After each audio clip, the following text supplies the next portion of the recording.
I can't raise my prices. My customers will go somewhere else. Oh, if I'd had $1 for every time I'd heard someone say that to us, I could do whatever I want. I'd have all the money in the world. I'm Dean from the Workshop Whisperer. This is the original Workshop Whisperer herself, and welcome to today's episode of Talking Shop. Now, for some of you that have been playing along for a while, you may have noticed that we're actually not outside heading home from the gym. A couple of reasons. It's been pouring with rain here in Newcastle, where we are based, and we've not had the opportunity to walk home from the gym. And if I'm completely honest, I actually prefer doing it like this. It's way easier to get set up, and there's no chance of being run over by a car when we're not paying attention crossing the road. But let's get back to today's episode. I can't raise my prices.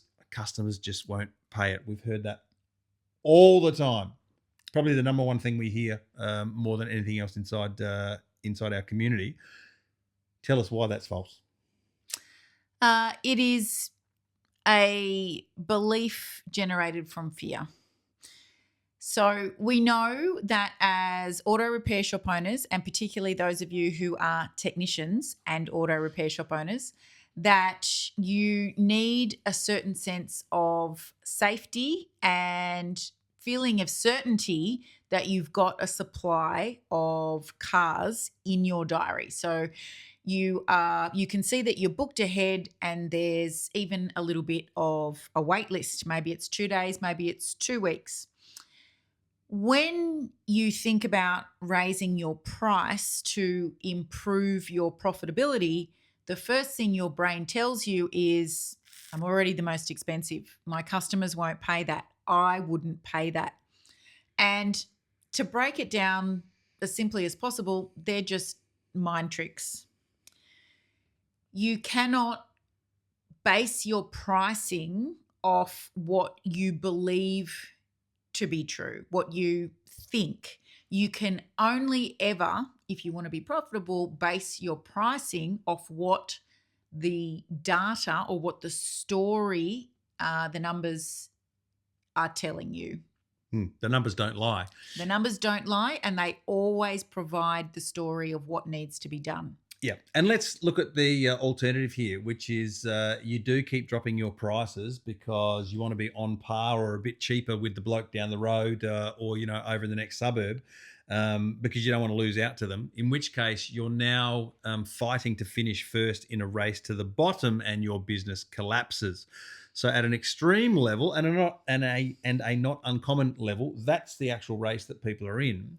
Versus the single biggest competitive advantage you would ever have as an auto repair business owner is to run a profitable business, because when your competitors go bust, which they will if they're trying to be cheaper than you all the time, well, all of their customers are going to need to go somewhere, and you get to cherry pick, hand pick the best of their customers that don't complain about pricing.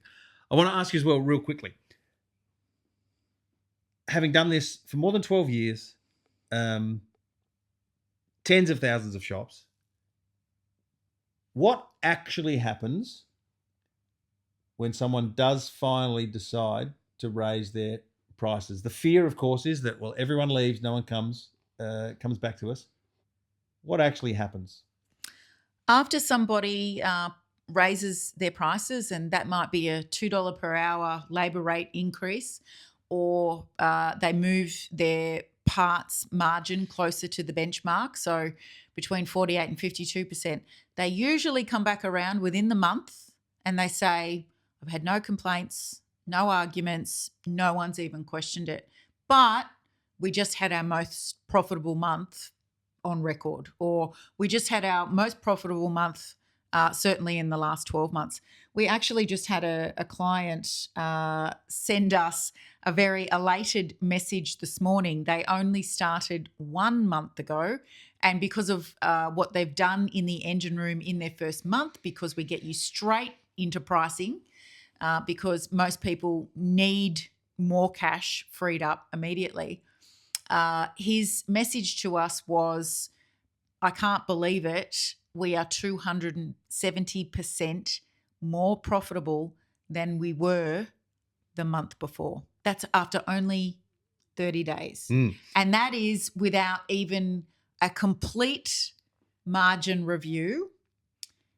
He's come in, he's applied the two things we suggest to do immediately, and that's been the result. Yeah, a couple of levers. And that result is fairly common right across our engine room clients. Yeah, and if you're sitting there going, "Oh well, surely, come on." Some customers, some of the people you work with must lose customers. Yeah, they do. On average, it's about 1 to 2 customers, and here's what they say most, or here's what they say next.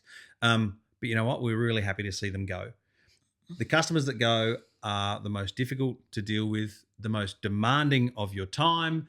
They constantly ask you for a discount, and in our experience, and our clients and members' experiences, it's those customers that don't come back, and no one has ever said, "Boy, and we really tried to make them stay." It is a great way when you state your value and you hold the line on what your knowledge, your skill, your experience, your wisdom in solving your customers' problems is worth.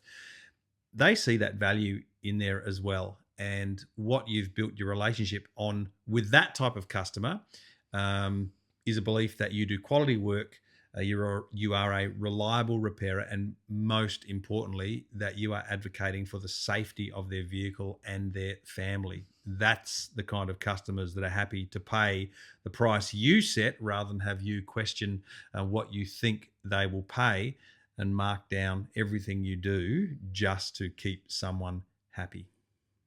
Agreed.